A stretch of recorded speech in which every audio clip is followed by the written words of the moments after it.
In today's video, we are going to show you how to record a customer overpayment in Xero. Let's begin. Now, the first thing that you need to do is log in using your credentials. And then inside the dashboard, I want you to go on the top menu and click the sales section. Scroll down until you find the invoices. Now, go to the awaiting payment and choose the invoice that you wanted to record the overpayment. For example, we have chosen this specific invoice.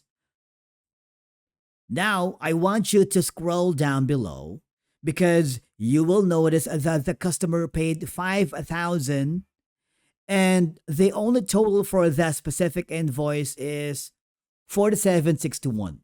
Okay, so there is an extra dollars that needs to be recorded correctly. So all I have to do now is super simple.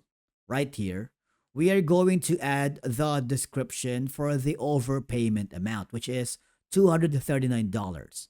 And click the record payments and overpayment. And that's it. Now you have recorded a customer overpayment in Xero.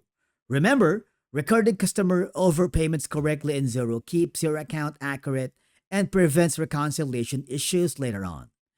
Thank you so much for watching, and we will see you again in the next video.